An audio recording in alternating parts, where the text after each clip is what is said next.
Hello hello hello hello guys, welcome to all of you.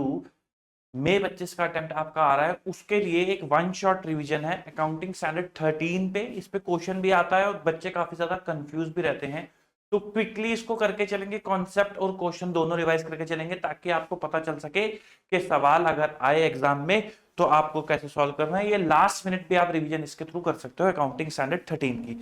तो देखो, मैं बात करूंगा सीधी एग्जामिनेशन अप्रोच से। हमें उस सब में अभी नहीं जाना है, इन्वेस्टमेंट क्या होती है, करंट लॉन्ग टर्म।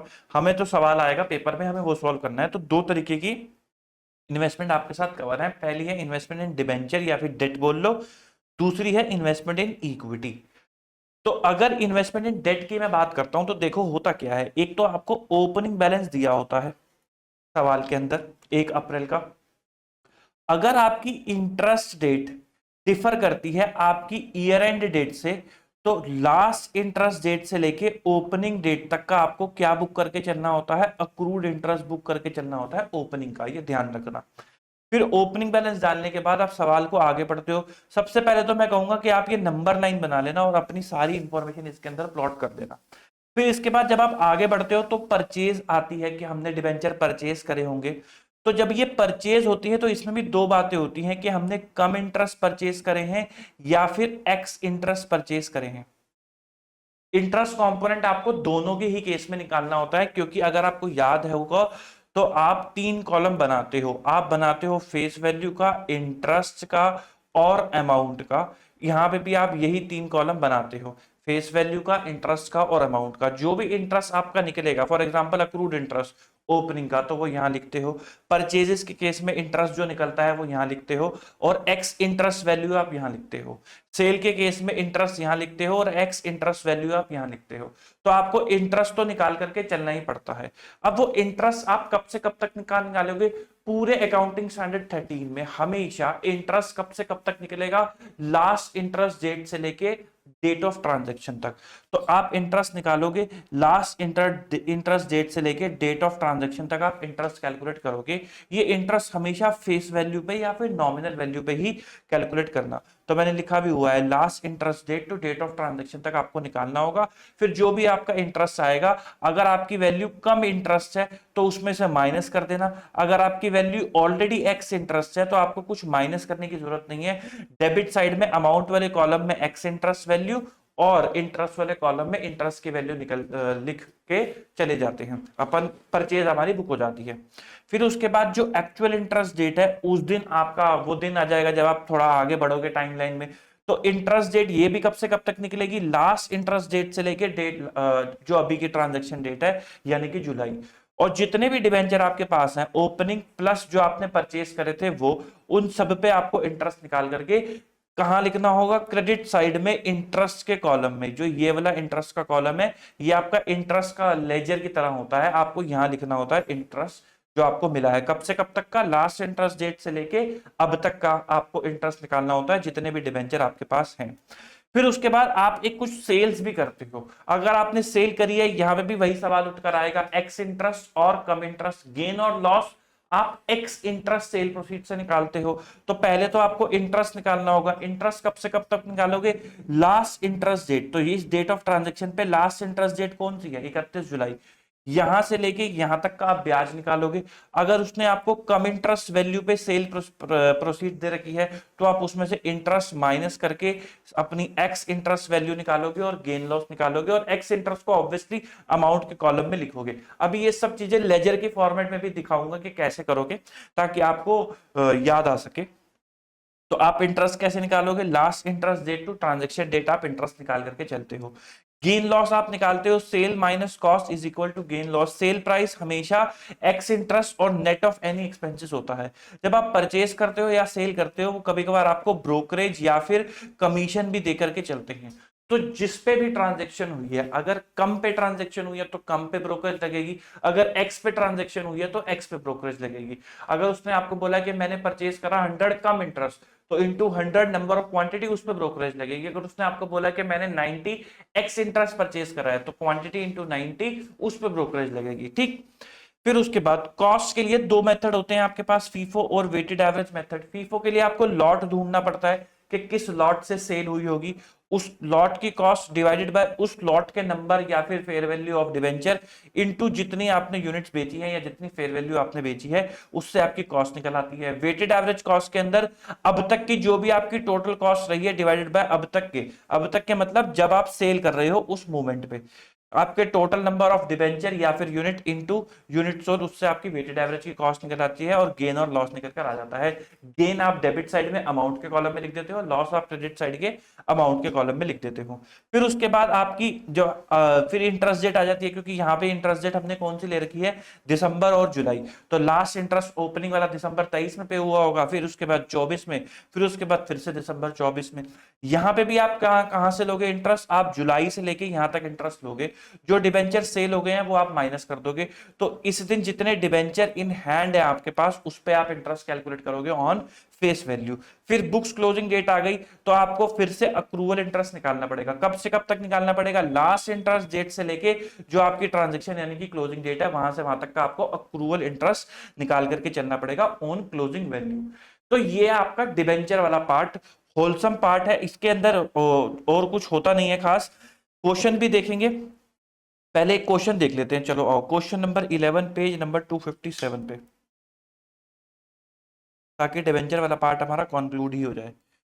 तो गोपाल होल्ड करता है 2015% debenture of ₹100 each in Ritu industry on 1 April 2015 at a cost of 2,10,000। Interest कब कब मिलता है, जून में और दिसंबर में। ओपनिंग आपका 1 अप्रैल है तो क्लोजिंग आपका क्या हो गया, 31 मार्च। तो आपकी इंटरेस्ट डेट और बुक्स क्लोजिंग डेट मैच नहीं कर रही, तो आपका अक्रूवल इंटरेस्ट आएगा। 1 अप्रैल को गोपाल के पास कितने डिबेंचर हैं, 100 डिबेंचर हैं, जिसकी कॉस्ट कितनी है, 2,10,000 की कॉस्ट है, 15% डिबेंचर है। पहला ब्याज आपको मिलेगा जून में, 30 जून को आपका पहला ब्याज मिलेगा। दूसरा ब्याज आपको मिलेगा 31 दिसंबर में। लास्ट ब्याज आपको कब मिला होगा, 31 दिसंबर को आपको लास्ट ब्याज मिला होगा। फिर वो कहता है 1 मई को 100 डिबेंचर उसने परचेज करे कम इंटरेस्ट एट 1,07,000। यहाँ पर 1 मई को उसने 1,000 डिबेंचर परचेज करे, कितने पे, एट 1,07,000, ये कम इंटरेस्ट है।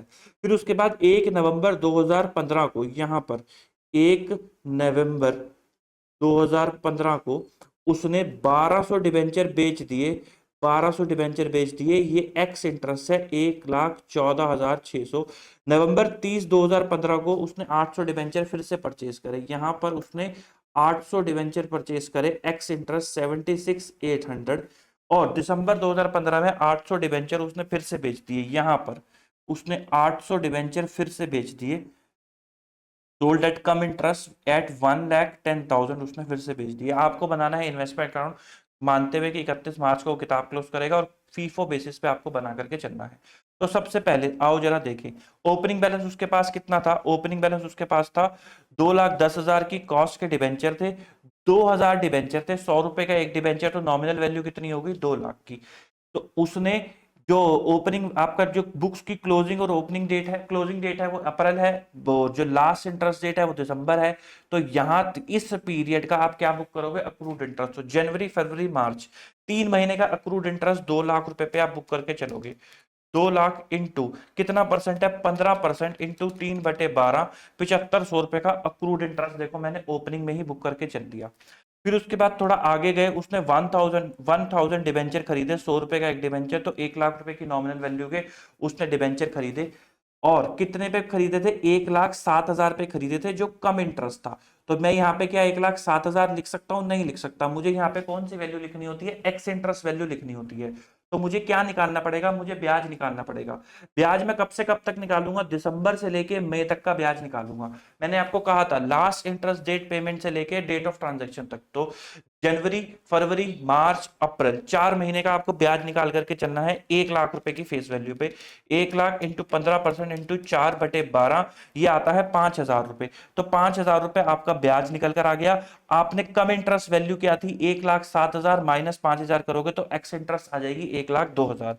फिर उसके बाद थोड़ा और आगे बढ़े तो 30 जून आ गई। 30 जून पे क्या बुक करोगे, ब्याज बुक करोगे। कब से कब तक का, लास्ट डेट से लेके अब तक का।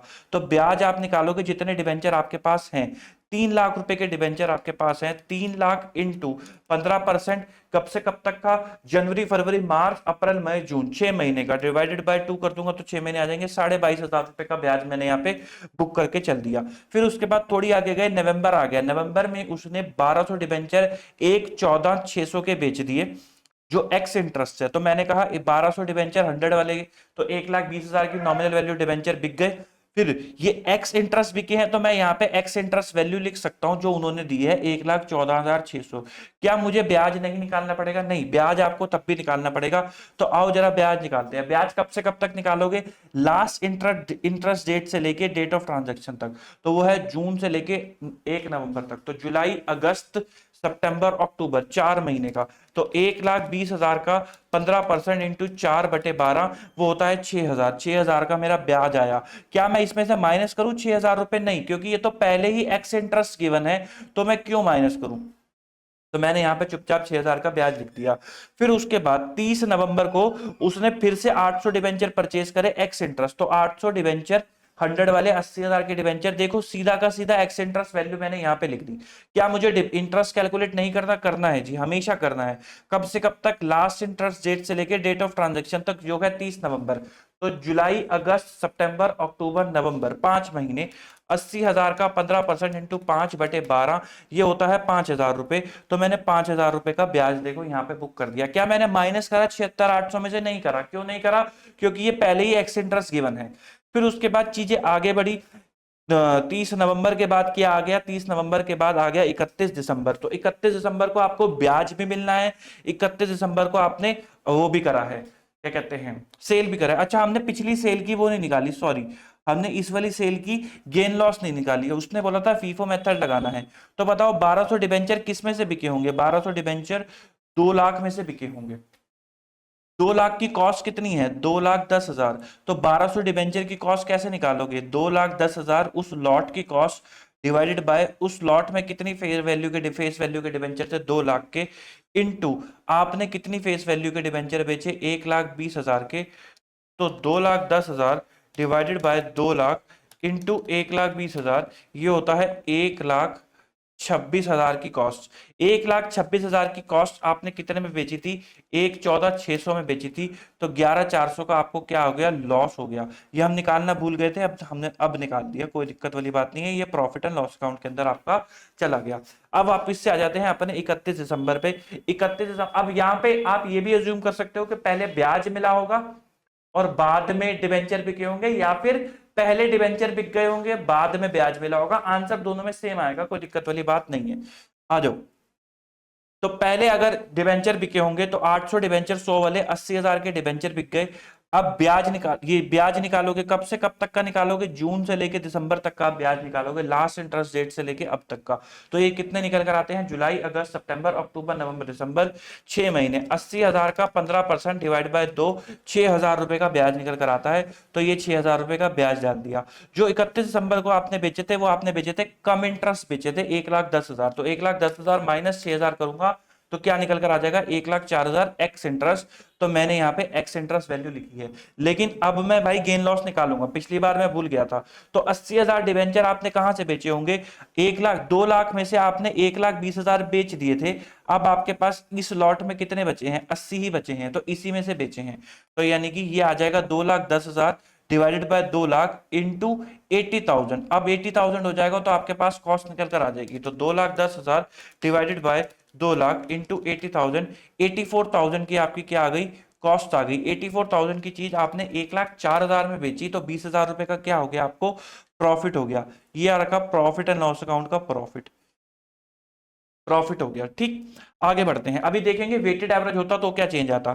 फिर उसके बाद ब्याज रिसीव कर लो, क्योंकि अब आपने पहले ही इसको बिकवा दिया, तो 800 डिबेंचर पे ब्याज रिसीव ना करना। आओ जरा ब्याज की एंट्री बताओ, ब्याज देखते हैं कितने में मिलेगा। तो आपने 2,000 डिबेंचर यहाँ थे, 2 lakh plus 1 lakh plus 80 minus 1,20 और 80, तो 2 लाख उड़ गए, तो 1,80 रह गया। 1,80,000 पे 15% कितने महीने के लिए मिलेगा?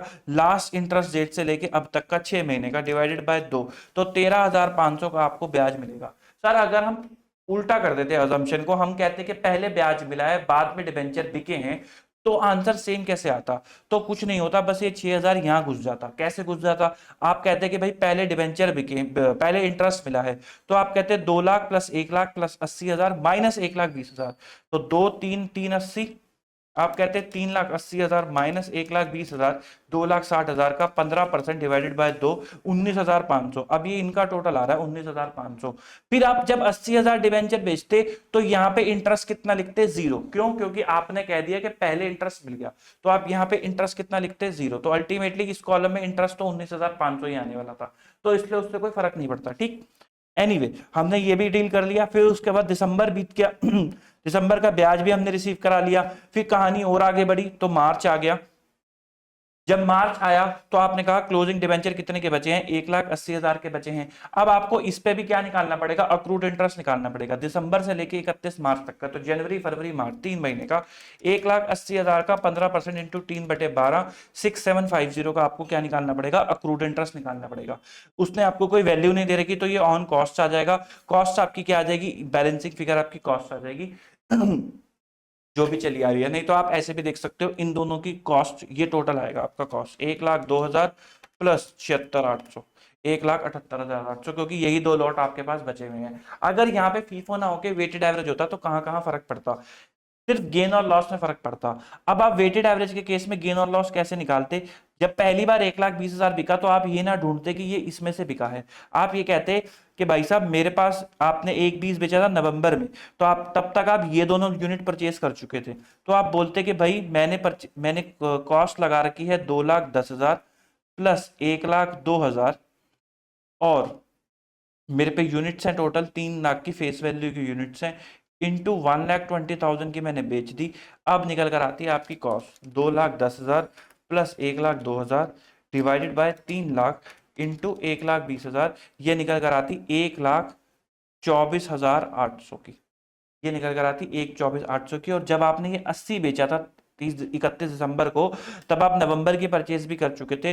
तब आप कैसे निकालते वेटेड एवरेज? तब आप निकालते 2,10,000 की कॉस्ट थी, प्लस 1,02,000 की कॉस्ट थी, प्लस आपने और परचेज करे थे 76,800 के, divided by 3,80,000 into 1,20,000, 2,10,000 plus 1,02,000 plus 76,800 divided by 3,80,000 into 1,20,000, ये निकल कर आया 1,22,779। ये आपकी कॉस्ट निकल कर आती 1,20,000 नहीं आएगा ना, माय बैड, फिर तो ये होगा 80,000। सॉरी मैंने कैलकुलेशन मिस्टेक कर दी। डिवाइडेड बाय 1,20 इंटू 80, तो ये निकल कर आता फिर 81,853। ये आपका अमाउंट निकल कर आता कॉस्ट का, अगर ये वेटेड एवरेज हो जाता। ठीक, तो ये है आपका डिवेंचर वाला पार्ट। इसके अंदर बस एक छोटा सा पॉइंट और आता है, वो आता है कन्वर्जन का, कि अगर उन्होंने कन्वर्ट करा लिया तो आपको कुछ नहीं करना होता। अगर मान लो वो बोल देता कि यहाँ पे डिवेंचर कन्वर्ट करा दिए, तो जितने डिवेंचर कन्वर्ट कराए उतने पे लास्ट इंटरेस्ट डेट से लेके यहां तक का आप क्या बुक करके चलते? इंटरेस्ट बुक करके चलते। और उतने डिवेंचर आप जितने आपने कन्वर्ट कराए फेस वैल्यू से माइनस कर देते, इंटरेस्ट के कॉलम में लिख देते, एंड अमाउंट जितने की कॉस्ट आपने हटाई है और उसको क्रेडिट कर देते, और इक्विटी के अंदर उसको डेबिट कर देते। इंटरेस्ट के अंदर बस इतना सा फर्क आता, वो कन्वर्जन के अंदर बस इतना सा फर्क आता। ठीक है, तो ये है आपका डिवेंचर वाला पार्ट। फिर उसके बाद इंस्टीट्यूट एक चीज पूछता है, इक्विटी वाला पार्ट, कि भाई अगर इन्वेस्टमेंट इक्विटी के अंदर कर रखी है तो क्या होगा? तो उसके अंदर भी कुछ ऐसी सिनेरियो होते हैं कि आपको ओपनिंग बैलेंस दे रखा है कि भाई साहब 10,000 शेयर हैं आपके पास, 20 रुपीज ईच। अभी आपने राम से खरीदे हो, शाम से खरीदे हो, जब कंपनी ने शेयर इशू करे तब खरीदे हो, उससे कोई फर्क नहीं पड़ता। आपके पास 10,000 शेयर हैं, बात इतनी सी ही है। फिर उसके बाद आपने परचेजेस कर लिए 5,000 शेयर, 5,000 शेयर आपने और परचेज करे 30 रुपीज के हिसाब से। बोनस दे दिया कंपनी ने 1:3 का, तो आपको 5,000 शेयर का बोनस मिल गया। बोनस की कॉस्ट क्या होती है? 0। तो बोनस को आप कैसे लिखते हो? अब इसके अंदर भी आप 3 कॉलम बना करके चलते हो, नंबर ऑफ शेयर, इसके अंदर भी आप 3 कॉलम बना के चलते हो, नंबर ऑफ शेयर, डिविडेंड और अमाउंट। तो जब आप बोनस की बात करते हो तो टू बोनस लिखते हो, नंबर ऑफ शेयर बढ़ा देते हो, इसके अंदर कुछ नहीं लिखते क्योंकि बोनस की कोई कॉस्ट नहीं होती। ठीक। ओपनिंग डिविडेंड अक्रूड डिविडेंड जैसा कोई कॉन्सेप्ट नहीं होता, इसलिए मैंने यहां पर नहीं लिख रखा। इंटरिम डिविडेंड फाइनल डिविडेंड का कॉन्सेप्ट होता है, वो अपन ने यहाँ पे डिस्कस कर रखा है, वो करेंगे भी। ठीक। उसके बाद जब आपने डिबेंचर परचेज करे तो नॉर्मली जैसे आप अकाउंट बनाते हो 3 कॉलम वाला, परचेजेस आप यहाँ लिख देते हो, जितने नंबर ऑफ शेयर परचेज करे उतना, और यहाँ पे जो अमाउंट आपने पे करा उतना। कोई डिविडेंड की पेमेंट वगैरह नहीं होती, क्योंकि डिविडेंड सर्टेन नहीं होता, इंटरेस्ट सर्टेन होता है कि मिलेगा ही मिलेगा। तो 5,000 शेयर 30 के हिसाब से आपने खरीदे, बोनस की कोई कॉस्ट नहीं आई। फिर एक चीज होती है राइट इशू, के उसने राइट दे दिया। भाई अगर वो सवाल में बोल दे कि बोनस पे राइट नहीं है, तो फिर बोनस को राइट इशू की कैलकुलेशन में काउंट मत करना। बट अगर वो कुछ ना बोले या फिर बोल दे कि बोनस पे भी राइट है, तो फिर बोनस में आप काउंट करके चलते हो। तो आप 1:5 का उसने बोनस दिया, तो मैंने निकाला 10,000 प्लस 5 15, 5 प्लस 5 20, तो 20 का 1:5 निकल कर आया 4,000 शेयर आपको मिले। राइट प्राइस कितना है? 15 रुपए का। अगर आप उसमें से आपने 2,000 शेयर 15 रुपए वाले बाय करे, तो ये नॉर्मल बाय की तरह होता है, जैसे आपने ये कंसीडर करा था वैसे ही होता है। फिर उसके बाद अगर आपने बाकी के 2,000 शेयर 5 रुपए के हिसाब से रेनाउंस कर दिए, तो इस 10,000 की ट्रीटमेंट क्या होती है? याद करो, एमटीपी सीरीज 1 क्वेश्चन नंबर 1 है डिस्क्रिप्टिव का, 3400 रुपए वाला अमाउंट है। इसको 10,000 को या तो आप इन्वेस्टमेंट की क्रेडिट साइड में लेके जाते हो या प्रॉफिट एंड लॉस अकाउंट के अंदर लेके जाते हो। डिपेंड करता है कि ये वाली 3 कंडीशन पूरी हुई है या नहीं। अगर ये तीनों पूरी होती हैं तो इन्वेस्टमेंट की क्रेडिट, अदरवाइज पीएनएल अकाउंट। कौन कौन सी 3 कंडीशन है? कि शेयर आपने खरीदे थे तो कम राइट बेसिस पे खरीदे थे, राइट आपने क्या कर दिया? रिनाउंस कर दिया। फिर उसके बाद जो वैल्यू है वो गिर गई आफ्टर द राइट, जो मार्केट प्राइस है, जो हमारे एमटीपी के क्वेश्चन में गिरा भी था, उसमें ये तीनों कंडीशन पूरी हो रही थी। हेंस हम 3400 रुपए को कहां लेके गए थे? इन्वेस्टमेंट की क्रेडिट साइड के अंदर लेके गए थे, एंड बैलेंस जो 600 था उसको कहां लेके गए थे? प्रॉफिट एंड लॉस अकाउंट के अंदर लेके गए थे। फिर उसके बाद एक पॉइंट आता है फाइनल डिविडेंड का, कि अगर फाइनल डिविडेंड दे दिया उसने 1 अक्टूबर को, फाइनल डिविडेंड दे दिया। अब यहाँ पे ना बहुत सारे बच्चे डाउट पूछते हैं, बार बार मैसेज आता है कि सर कब डिविडेंड लेना है, कब किस शेयर पे डिविडेंड लेना है, किस पे नहीं लेना है। देखो, अगर उसने स्पेसिफिकली बोल दिया कि इस पे डिविडेंड नहीं है, इस पे डिविडेंड नहीं है, इस पे डिविडेंड नहीं है, तो आपको कोई दिक्कत वाली बात नहीं है, फिर आपको डिविडेंड लेने की कोई जरूरत नहीं है, क्योंकि वो बोल रहा है। लेकिन अगर आपको उसने अजम्पशन कुछ नहीं बोला और आपको मानना है, तो आपको लॉजिकली सोचना होगा। तो मेरे को जरा एक बात बताओ कि आपने ये 5,000 शेयर परचेज करे हैं, आपने ये 5,000 शेयर आज परचेज करे हैं, क्या कंपनी ने आज ही इशू करे हैं? नहीं, आपने हो सकता है आराम से खरीद लियो, शाम से खरीद लियो, घनश्याम से खरीद लियो। ये 5,000 शेयर तो बहुत पहले से ही एग्जिस्ट करते आ रहे हैं। अच्छा, ये जो फाइनल डिविडेंड है, ये कौन से साल का डिविडेंड होगा? ये इस साल का डिविडेंड होगा, तभी तो आज पे हो रहा है। तो ये इस साल की क्लोजिंग कैपिटल पे निकलता है। मैंने आपको कंसोलिडेशन में भी बताया था कि ये फाइनल डिविडेंड इस साल की क्लोजिंग कैपिटल पे निकलेगा। तो मुझे जरा एक बात बताओ, आपने ये 5,000 शेयर आज परचेज करे हैं, ये तो कंपनी के पास पहले से एग्जिस्ट कर रहे होंगे, तो क्या इन 5,000 शेयर पे कंपनी की बैलेंस शीट पे तो ये आ ही रहते? क्या ये कंपनी 5,000 शेयर पे डिविडेंड बांटेगी? हाँ बांटेगी, आपको भी डिविडेंड मिलेगा, क्योंकि आपके पास है ये शेयर, और कंपनी की बैलेंस शीट में तो बहुत पुराने आ रहे हैं। ये बोनस शेयर, क्या ये बोनस शेयर यहां पर एग्जिस्ट करते थे?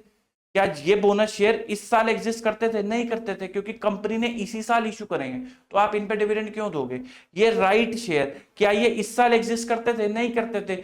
तो अब जब अगर ये इस साल एग्जिस्ट ही नहीं करते तो आप इन पे डिविडेंड क्यों दोगे? हाँ, अगर वो बोल दे के देना है तो फिर बात अलग है, बट अगर अजम्पशन लेनी हो तो लॉजिकली अजम्पशन लोगे ना, लॉजिकली सोचोगे भाई ये राइट शेयर यहाँ पे थे ही नहीं, तो आप डिविडेंड क्यों दोगे? तो हेंस इन राइट पे भी डिविडेंड नहीं दोगे, इन बोनस पे भी डिविडेंड नहीं दोगे। कौन सा डिविडेंड? फाइनल डिविडेंड, जो इस साल को बिलोंग करता है, जो इस साल को बिलोंग करता है। अब मुझे जरा एक बात बताओ, ये शेयर आपके पास ओपनिंग चले आ रहे थे आपके पास, यानी कि इन इस साल के अंदर ये शेयर पहले से थे, तो जो इन पे डिविडेंड मिलेगा कहां लेके जाओगे? Post acquisition dividend PNL account के अंदर लेके जाओगे।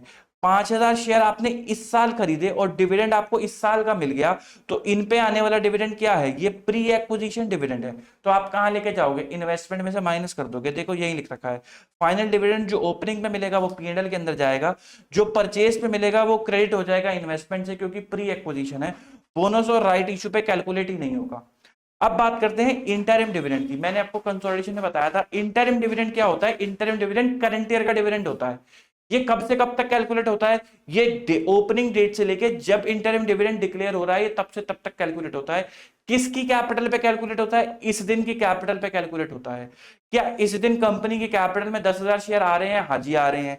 क्या इस दिन कंपनी की कैपिटल में 5,000 शेयर आ रहे हैं? हाँ जी आ रहे हैं। क्या बोनस भी आ रहा है? हाँ आ रहा है, कंपनी ने आज ही बोनस इशू करा है, इसी साल इशू करा है, ये भी आ रहा है। क्या राइट आ रहा है? हाँ राइट भी आ रहा है, कंपनी ने बोनस राइट इसी साल इशू करा है बिफोर डिविडेंड, तो ये भी आ रहा होगा। अच्छा, आपने ये शेयर बहुत पहले ही खरीद रखे हैं और आपको डिविडेंड इस साल में मिला है, आपके लिए क्या है पोस्ट एक्विजिशन।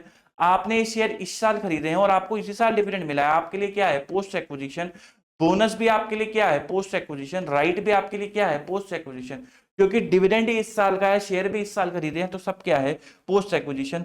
सब कहां चले जाएंगे प्रॉफिट एंड लॉस अकाउंट के अंदर चले जाएंगे। 31 मार्च को जब क्लोजिंग करोगे तो वैल्यूएशन का डिफरेंस आएगा, आपको मार्केट प्राइस दे रखा होगा तो आपको कॉस्ट और market price which average lower लेकर के चलना होगा एंड आपका वैल्यूएशन का डिफरेंस आ जाएगा यहां पर भी। एक सवाल जरा इसका भी देख लेते हैं, क्लैरिटी हो जाएगी, पेज नंबर 254 पे। अच्छा क्वेश्चन है, smart investment made the following investment in the year 1 to 12% government state government bond, जिसकी नॉमिनल वैल्यू कितनी है 100 की, ओपनिंग कितना है 1200 बॉन्ड, बुक वैल्यू 126 की, परचेज करे 2000 बॉन्ड 100 कम इंटरेस्ट पे, सोल्ड कर दिए 1500 बॉन्ड 105 एक्स इंटरेस्ट पे। पहले बॉन्ड वाला पार्ट निपटा लेते हैं। तो ओपनिंग बैलेंस कितना था 1200 बॉन्ड का था, अमाउंट कितना था 1,26,000 का था। इंटरेस्ट कब कब मिलता है 30 जून और 31 दिसंबर को आपको इंटरेस्ट मिलता है। तो मुझे जरा बताओ बुक्स कब क्लोज होती होंगी 31 मार्च को क्लोज होती होंगी। तो जनवरी फरवरी मार्च 3 महीने का 1200 बॉन्ड 100 रुपीज की fair value, 1200 into 100 into 12% into 3/12, 3600 रुपए का आप ब्याज जो है अक्रूड इंटरेस्ट बुक करके चलोगे नंबर ऑफ बॉन्ड और अमाउंट के साथ। फिर उसके बाद आपने परचेजेस करे 2000 बॉन्ड 100 कम इंटरेस्ट पे, तो 2000 बॉन्ड खरीदे। क्या मैं यहाँ पे पूरी 2 लाख रुपए की वैल्यू लिख दूं, नहीं लिख सकता, मुझे क्या लिखनी होती है एक्स इंटरेस्ट, तो मुझे निकालना पड़ेगा इंटरेस्ट। कब खरीदा है 2 मई को, लास्ट ब्याज कब मिला होगा, लास्ट ब्याज आपको मिला होगा 31 दिसंबर को। तो जनवरी फरवरी मार्च अप्रैल 4 महीने का ब्याज। तो मुझे जरा बताओ 2000 into 100 into 4 divide by 12 into 12%, 8,000 रुपए का ब्याज निकल कर आता है। तो 2 लाख माइनस 8,000, 1,92,000 आपकी क्या आ गई एक्स इंटरेस्ट वैल्यू आ गई। फिर उसके बाद आपने 1500 बॉन्ड बेच दिए 105 एक्स इंटरेस्ट पे, उससे पहले आपको वो मिल जाएगा 30 जून पे ब्याज मिल जाएगा। तो 30 जून पे इंटरेस्ट मिलेगा कितने पे 1200 और 2000 3200 बॉन्ड। तो 3200 इंटू 100 इंटू 12% डिवाइड बाय 2, 6 महीने क्यों लिए, दिसंबर से 6 महीने, जनवरी फरवरी मार्च अप्रैल मई जून, तो 19,200 का जो है आपको ब्याज यहाँ पर मिल जाएगा जो 6 महीने का ब्याज है। फिर जून के बाद आया सितंबर, जब आपने 1500 बॉन्ड 105 एक्स इंटरेस्ट पे बेच दिए। तो 1500 बॉन्ड 1500 इंटू 105 सीधा आप यहाँ पे लिख सकते हो 1,57,500, कोई प्रॉब्लम वाली बात नहीं है एक्स इंटरेस्ट वैल्यू। लेकिन आपको इंटरेस्ट तो तब भी निकालना पड़ेगा। अब आप कब से कब तक इंटरेस्ट निकालोगे, लास्ट इंटरेस्ट डेट से, अब जब आपकी ट्रांजैक्शन हो रही है जो हो रही है 30 सितंबर को। लास्ट इंटरेस्ट डेट आपकी कब थी 30 जून की, क्योंकि आपने इंटरेस्ट ले लिया ना। तो जुलाई अगस्त सितंबर 3 महीने। तो 1500 इंटू 100 इंटू 12% इंटू 3/12, 4500 का आपको यहाँ पे ब्याज मिल करके चलेगा, कोई दिक्कत वाली बात नहीं है। क्योंकि सेल हुआ है तो आपको क्या निकालना पड़ेगा, सेल हुआ है तो आपको निकालना पड़ेगा गेन और लॉस। उसने बोला है एवरेज कॉस्ट मेथड लगा करके चलना। तो मुझे बताओ 30 सितंबर को आपके पास कितने की कॉस्ट पड़ी हुई थी, 126 प्लस 192 और बॉन्ड पड़े हुए थे 3200 के। तो आप एवरेज कॉस्ट कैसे निकालोगे, आप निकालोगे 1,26,000 प्लस 1,92,000 डिवाइडेड बाय 2 और 1 3, 3200 इंटू आपने 1500 बॉन्ड बेच दिए। तो बताओ कॉस्ट कितनी आ रही है 1,26,000 प्लस 1,92,000 डिवाइडेड बाय 3200 इंटू 1500। तो आपकी कॉस्ट आ रही है 149,062.5, 149,062.5। कितने का बेचा आपने 1,57,500 का आपने ये बेच दिया। तो 8437.5 का आपको क्या हो गया प्रॉफिट हो गया, 8437.5 का मैंने प्रॉफिट यहाँ पे बुक कर लिया और एक्स इंटरेस्ट वैल्यू। फिर उसके बाद सितंबर के बाद क्या आ जाएगा, सितंबर के बाद आ जाएगा दिसंबर। दिसंबर को आप फिर से ब्याज बुक करोगे। अब आपके पास बॉन्ड कितने हैं 1200 plus 2000 minus 1500, 1200 plus 2000 minus 1500 into 100 into 12% divide by 2, 10,200 का ब्याज बुक करोगे। क्यों मैंने लिया डिवाइड बाय 2, 6 महीने का क्यों लिया, क्योंकि जून से दिसंबर मैंने यहाँ पे लिया है। फिर उसके बाद क्लोजिंग बुक करोगे तो आपके पास 1700 बॉन्ड है, अक्रूड इंटरेस्ट आप बुक करके चलोगे क्योंकि लास्ट इंटरेस्ट आपको दिसंबर में मिला है। तो जनवरी फरवरी मार्च 1700 बॉन्ड पे into 100 into 1200, sorry 1700 into 100 into 12% divide by 12 into 3, 5100 रुपए का आप अक्रूड इंटरेस्ट बुक करके चलोगे और वेटेड एवरेज कॉस्ट पे ये आपकी कॉस्ट निकल कर आ जाएगी। तो ये तो बॉन्ड अकाउंट हो गया जो हम पहले भी देख चुके थे। बात कर लेते हैं जरा इक्विटी शेयर की। उसके पास ओपनिंग में कोई इक्विटी शेयर नहीं थे, उसने परचेज करे 5000 इक्विटी शेयर 200 कम राइट बेसिस पे इंक्लूडिंग राइट, ठीक है जी। तो 5,000 इंटू 200 आपने रिसीव करे, कॉस्ट आ गई आपकी 10 लाख की। ब्रोकरेज भी है क्या कोई? हाँ, वो ब्रोकरेज पे करी है 1% कम राइट प्राइस पे, तो प्लस 1% 10,10,000 रुपए की आपकी कॉस्ट आ गई, 5,000 रुपए के आपके नंबर ऑफ शेयर आ गए। ठीक, फिर उसके बाद वो आपको कहता है कंपनी ने 3 जून को अनाउंस कर दिया bonus 2 share for every 5 head. तो आपके पास कितने शेयर थे? 5,000 शेयर थे, तो 5,000 डिवाइड बाय 5 इंटू 2,000 शेयर का आपको बोनस मिल गया। अमाउंट के अंदर आएगा 0, क्योंकि बोनस की कोई कॉस्ट नहीं होती। फिर उसके बाद कहानी आगे बढ़ी, वक्त आगे बढ़ा, कंपनी ने राइट इशू कर दिया 147। आपके पास कितने शेयर थे? 7,000 शेयर थे, तो आपको 1,000 शेयर मिल गए होंगे राइट के अंदर, जो 250 रुपए के हिसाब से थे। एंटायर मनी जो पेबल थी वो थी 31 अगस्त को। Right to the extent of 20% बेच दिया 60 के हिसाब से, रिमेनिंग राइट आपने सब्सक्राइब कर लिया। तो आपको 1000 शेयर मिले थे, 800 आपने ले लिए होंगे, तो 800 इंटू 250 आपने परचेज करी 2 लाख रुपए की। कहाँ किया जी? 800 250 के हिसाब से 2 लाख रुपए की आपने परचेज करी। 20% 200 इंटू 60, 200 इंटू 60 12,000 आपने बेच दिए। अब यहाँ पे ना आपको तीसरी कंडीशन जो थी प्राइस की वो गिवन नहीं है, तो आप क्या मानोगे कि वो पूरी नहीं होगी, हुई होगी। हेंस आप सारा का सारा 12,000 कहाँ डाल दोगे? प्रॉफिट एंड लॉस अकाउंट में। तो देखो इन्होंने राइट की यहाँ पे कोई ट्रीटमेंट नहीं करी। क्यों नहीं करी? क्योंकि वो तीसरी कंडीशन पूरी नहीं हुई। लेकिन जो हमने MTP 1 करा था उसके अंदर अपन ने यहाँ पे 3400 लिखा था, तो वो देखोगे तो वहां पे 3400 लिखा था, क्योंकि उसके अंदर फेयर वैल्यू की वो मार्केट प्राइस की इंफॉर्मेशन गिवन थी।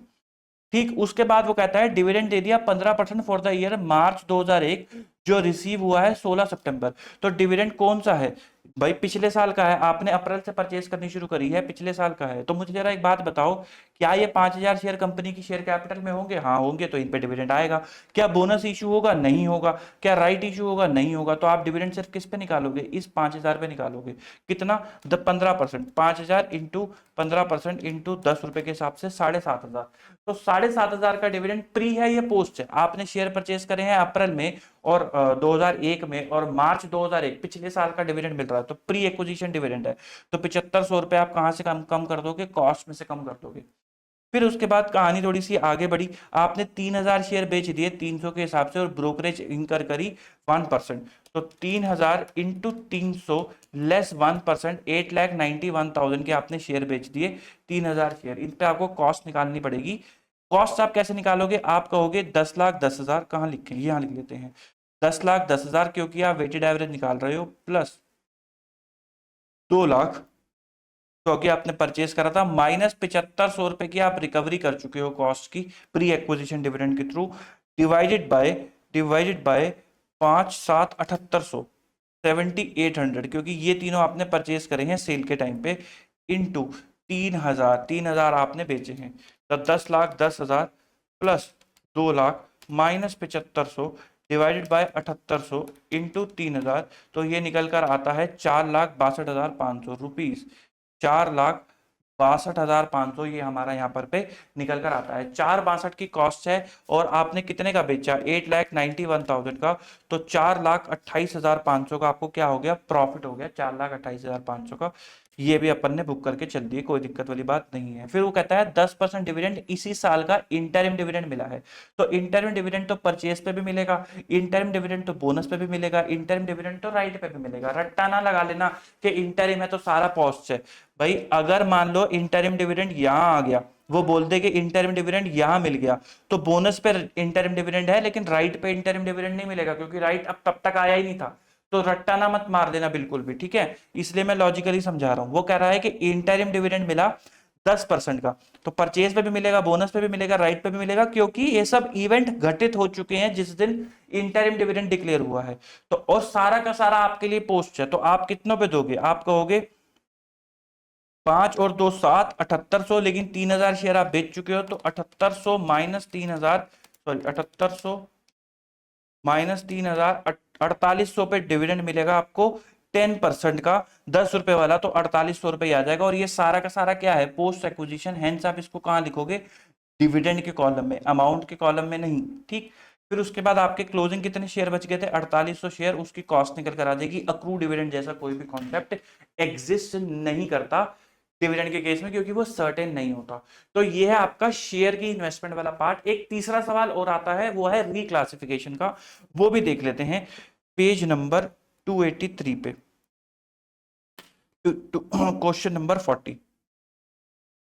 लेकिन उससे पहले कॉन्सेप्ट समझ लो। रिक्लासिफिकेशन का मतलब क्या होता है कि देखो AS 13 के हिसाब से मैं आपको क्विकली बता देता हूँ। AS 13 के हिसाब से इन्वेस्टमेंट का मतलब क्या होता है कि वो पैसा जब आप इंटरेस्ट या कोई अर्निंग या कैपिटल एप्रिसिएशन की इंटेंट से लगाते हो वो इन्वेस्टमेंट हो जाती है। AS 13 उसको दो पार्ट में डिवाइड करता है कि या तो करंट है या फिर लॉन्ग टर्म है। लॉन्ग टर्म की डेफिनेशन नहीं गिवन, वो कहता है अदर देन करंट जो है वो लॉन्ग टर्म है। करंट की डेफिनेशन क्या गिवन है कि जब आप पैसा लगा रहे हो तब आपकी इंटेंट अगर उसको 12 महीने से ज्यादा की होल्ड करने की है तो वो लॉन्ग टर्म है, और अगर 12 महीने से कम की होल्ड की है तो वो करंट है। करंट को मेजर कैसे करते हो? करंट को आप मेजर करते हो मार्केट प्राइस और cost which ever is lower पे। कोई भी डिफरेंस आता है वो प्रॉफिट एंड लॉस अकाउंट के अंदर चला जाता है। करंट को मेजर कैसे करते हो? कॉस्ट पे मेजर करते हो। लेकिन अगर कोई परमानेंट डिक्लाइन आ जाता है तो आपको प्रोविजन बना के चलना है। तो इसका मतलब करंट लॉन्ग टर्म के केस में जो कॉस्ट है वो ज्यादा हो सकती है बुक वैल्यू से, क्योंकि आपने प्रोविजन बना रखा है। ऐसा हो सकता है ना, आपने 1000 रुपए की इन्वेस्टमेंट करी थी लेकिन खरीदने के बाद ट्रंप ने टैरिफ चेंज कर दिए तो इन्वेस्टमेंट गिरने लग गई, परमानेंट डिक्लाइन आपको लगने लग गया, तो आपने 200 रुपए का प्रोविजन बना दिया तो 800 रुपए की किताबों में दिख रही है, तो बुक वैल्यू 800 है और कॉस्ट 1000 है। तो ऐसा हो सकता है कि बुक वैल्यू कम आ रही हो, कॉस्ट से ज्यादा नहीं आएगी, कम ही आएगी, क्योंकि आप प्रोविजन बनाते हो। ठीक, तो लॉन्ग टर्म का मेजरमेंट क्या हो गया कि उसके पास बुक वैल्यू रहती है और कॉस्ट रहती है। करंट का मेजरमेंट रूल क्या हो गया कि करंट के पास मार्केट प्राइस और कॉस्ट रहता है। तो रिक्लासिफिकेशन जब आप करते हो long term to current, current to long term, तो आपको एक थंब रूल हमेशा याद रखना है कि जिस भी कैटेगरी से चलोगे उस कैटेगरी का पहले रूल लगा करके चलना है, और उस रूल के हिसाब से जो भी अमाउंट आएगा जिस दिन ट्रांसफर कर रहे हो उस दिन का, वही आपको दूसरी कैटेगरी को कॉस्ट में देना है। फॉर एग्जांपल आप लॉन्ग टर्म से चले तो लॉन्ग टर्म के अंदर दो वैल्यूज होती हैं, बुक वैल्यू और कॉस्ट। तो आप क्या, जो कि बुक वैल्यू कम आती है, तो बुक वैल्यू और cost which ever is lower आप लगा करके चलोगे जब आप लॉन्ग टर्म से करंट जा रहे हो। ये सब देखोगे आप डेट ऑफ ट्रांसफर के केस में। जब आप करंट से लॉन्ग टर्म जा रहे हो तो करंट का रूल क्या है? करंट का रूल है कॉस्ट और market price which ever is lower, तब आप ये लगा करके चलोगे। आओ जरा क्वेश्चन के थ्रू एक बार समझते हैं। वो कहता है अ portion of long term investment purchase करी थी 1 मार्च 2017 को, उसको रिक्लासिफाई करना है एज करंट इन्वेस्टमेंट। तो ओरिजिनल कॉस्ट कितनी थी? 14 लाख की, बट उसको राइट डाउन कर दिया गया था 2 लाख से। तो यानी कि अभी बुक वैल्यू कितनी आ रही है? बुक वैल्यू आपके पास आ रही है 12 लाख रुपए की। The market value of this investment on 15 जून 2018 कितनी है? 11 लाख। क्या लॉन्ग टर्म के केस में रेलेवेंट है? नहीं है। तो अब जब इसको करंट पे ट्रांसफर करोगे तो आप कहोगे कॉस्ट और book value which ever is lower, तो आप 12 लाख पे ट्रांसफर कर दोगे।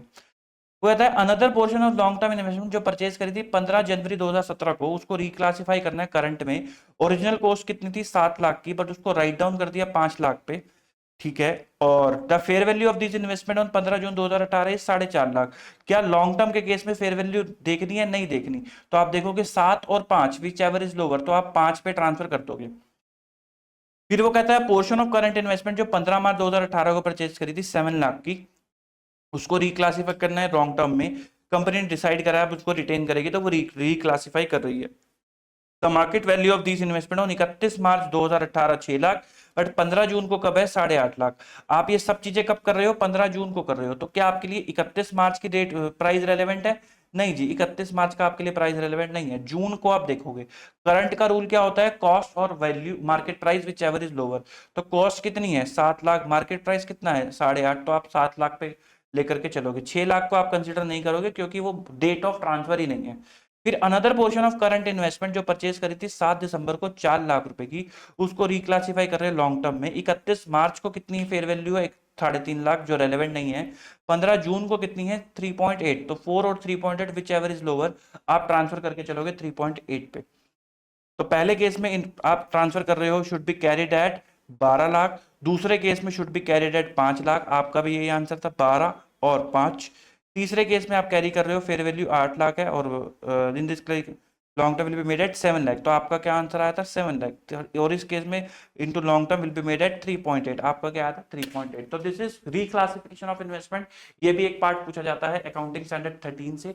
आई होप आपका क्विकली थॉरली रिवाइज हो गया होगा। सभी चीजें हमने कवर कर ली। FIFO, weighted average, dividend, purchase, sale, conversion का एक छोटा सा पॉइंट है, उसका पूरा क्वेश्चन कराने की जरूरत नहीं है, वो बस एक इंटरेस्ट डेट की तरह काम करता है, वो हमने डिस्कस कर लिया। आई होप आपको उसमें दिक्कत नहीं आएगी।